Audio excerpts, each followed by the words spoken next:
JT Foot Mercato avec Parions Sport en ligne. Avec le code FM10, profitez de 90 € de bonus plus 10 € sans dépôt sur Parions Sport en ligne. Bonjour à toutes et à tous, amoureux du ballon rond, on s'est régalé hier soir avec 2 matchs de haut niveau en Ligue des Champions.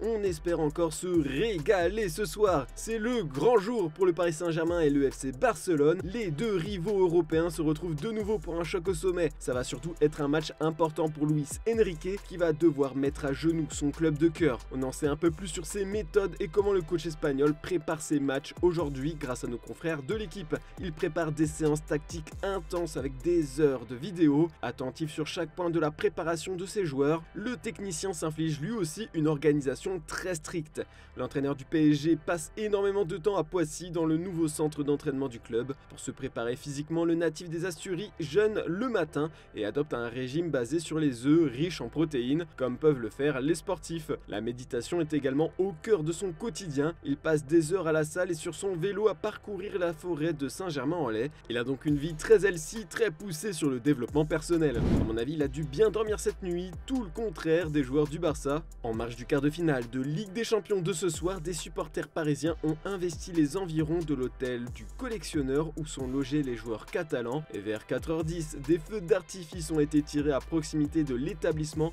afin de perturber le sommeil des Barcelonais. La scène a duré plusieurs minutes avant que la police n'intervienne, une technique de déstabilisation qui a parfois fait ses preuves dans l'histoire du ballon rond. Et si les supporters parisiens ont mis le feu aux poudres littéralement, leur président Nasser Al-Khelaifi a embrasé encore plus les relations tendues qui existent entre Barcelonais et Parisiens. En effet, hier soir, un dîner officiel avait lieu avec les directions des deux clubs, au nord du chef Thierry Marx, situé à quelques mètres de l'Arc de Triomphe. L'absence de Nasser Al-Khelaifi aurait étonné plusieurs personnes de la direction catalane, d'après le journal espagnol Sport, et selon RMC Sport, la raison aurait un contexte religieux.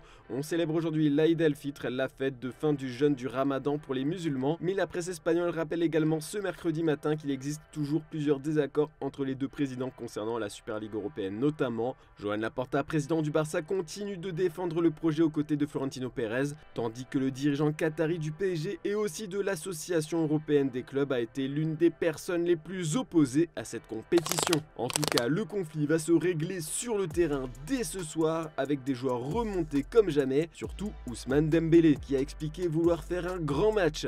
Ça tombe bien, il est titulaire ce soir, voici les compositions probables. Dans ce 4-3-3 que l'on peut voir comme un 4-4-2 également, devant Donnarumma, Luis Enrique devrait opter pour une défense à 4 avec le capitaine brésilien Marquinhos et Nuno Mendes sur les côtés, avec une charnière Hernandez-Beraldo. Zaïre Emery sera bien présent, mais au milieu, le jeune parisien serait accompagné des deux autres habituels de l'entrejeu des dernières semaines avec Vitinha, particulièrement brillant ces derniers temps, et Ruiz. Enfin devant, il demeure une incertitude si les présences de Dembélé pressenties dans l'axe et de Mbappé ne font guère de doute. Qu'en est-il du troisième larron? Cela se joue entre Lee et Ramos. Mais bon, petit avantage pour le Coréen. En face, Xavi ne devrait pas réserver beaucoup de surprises après avoir trouvé un 11 efficace ces dernières semaines. On retrouvera Ter Stegen dans les buts avec Koundé et Cancelo pour occuper les couloirs. Araujo assurera le rôle de taulier de la défense centrale aux côtés de l'inexpérimenté mais néanmoins talentueux Koubarsi. Au milieu de terrain, De Jong fait son retour aux côtés de Gundogan. Christensen aura pour fonction de protéger sa défense.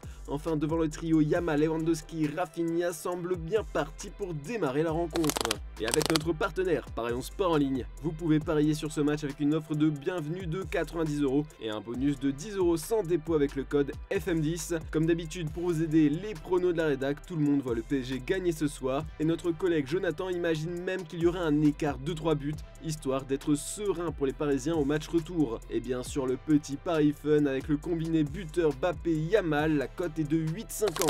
Sinon, vous commencez à le savoir, Kylian Mbappé rejoindra le Real Madrid est libre à la fin de son contrat en juin. Il pourrait d'ailleurs ne pas arriver seul puisque son coéquipier et ami Achraf Hakimi est aussi dans le viseur merengue. La Casablanca pense à lui pour l'été 2025 lorsqu'il faudra préparer la succession de Dani Carvajal et Lucas Vazquez qui va prolonger d'1 an cet été. Mais le PSG ne compte pas se laisser piller. Comme évoqué à plusieurs reprises, les pensionnaires du Parc des Princes veulent offrir une prolongation de contrat au Lion de l'Atlas dont le bail actuel s'achève en juin 2026. Pour le convaincre, Mundo Deportivo explique que le club de la capitale veut faire de lui la nouvelle tête d'affiche du club après le départ de Mbappé. Son talent, ses qualités, mais aussi le fait qu'il soit une référence dans le monde arabe plaît beaucoup aux dirigeants qataris. Il ne sera certainement pas le seul joueur à être mis en avant après le départ de Mbappé, puisque des recrues sont attendues et des éléments comme Ousmane Dembélé peuvent occuper ce rôle. Maintenant, on va parler des matchs d'hier soir comme d'hab. Les lendemains de grosses soirées Ligue des Champions, il y a des polémiques, des coups de gueule. Et bien Pep Guardiola s'est plaint de la pelouse du Bernabéu et pas sûr que ça plaise à Florentino Pérez.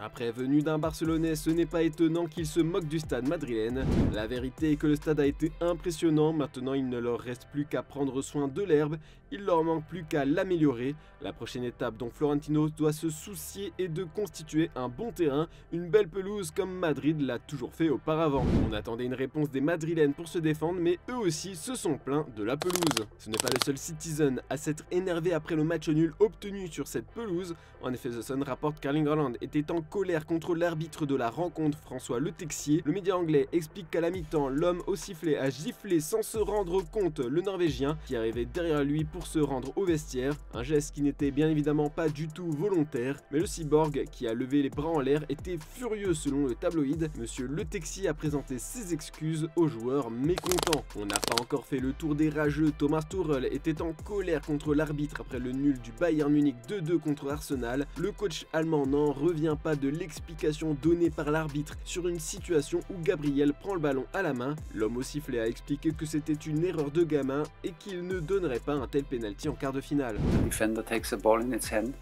What makes us really angry is the explanation on the field. He told our players that it's a kid's mistake and he will not give a penalty like this in a quarter-final. This is a horrible explanation because that means he's judging now handballs. It's a big kid's mistake, adult's mistake, or whatever. It's and yeah, we feel angry because it's a huge decision against us. En attendant, un homme s'est rempli les poches grâce aux deux superbes matchs de ce mardi soir, Sergio Agüero. Le Kun avait parié sur Real City en visant une partie avec 2,75 buts ou plus dans le match. L'Argentin a partagé sa mise sur son compte X et a sorti les grands moyens en pariant un montant de 10 000 $. Un pari qui est passé plus vite que prévu, une cote à 1,89 passée facilement dès les 15 premières minutes de jeu. À la fin, l'ancien attaquant de Manchester City et du Barça a empoché un bénéfice de 8 900 $. Il peut désormais remercier Bernardo Silva, Eduardo Camavinga et Rodrigo, les trois premiers buteurs du match. Bon, et dans le reste de l'actu, comme on vous l'a présenté dans notre revue de presse d'hier matin, Cristiano Ronaldo a vrillé face à Al Hilal en Supercoupe d'Arabie Saoudite. Alors que son équipe allait perdre, le Portugais, visiblement énervé, a donné un coup de coude à un défenseur adverse qui voulait le gêner. Expulsé, CR7 aurait ensuite armé son bras pour frapper l'arbitre avant de se raviser selon plusieurs médias, ce qui pourrait lui coûter cher puisque le règlement de la Ligue saoudienne indique qu'en cas de comportement inapproprié, un joueur écope de 2 matchs de suspension et d'une amende d'environ 5 000 €. Le média Ariadia explique ce mercredi que le quintuple Ballon d'Or a appelé le ministre des Sports saoudien, Abdulaziz bin Turki Al Faisal. Le capitaine d'Al Nassr a présenté ses excuses après les incidents de lundi, conscient d'avoir fauté. Ce n'est pas la première fois d'ailleurs depuis son arrivée en Saudi Pro League.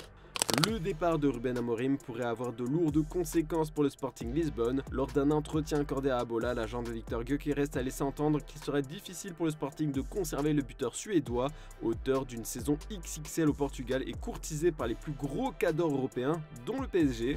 Je ne suis pas surpris que Ruben Amorim soit lié à Liverpool, c'est normal, son travail est d'un haut niveau, c'est ce que les clubs recherchent, et oui, ce sera difficile pour Victor Gyökeres de rester si Ruben Amorim quitte le Sporting, parce que Victor est venu précisément grâce à lui.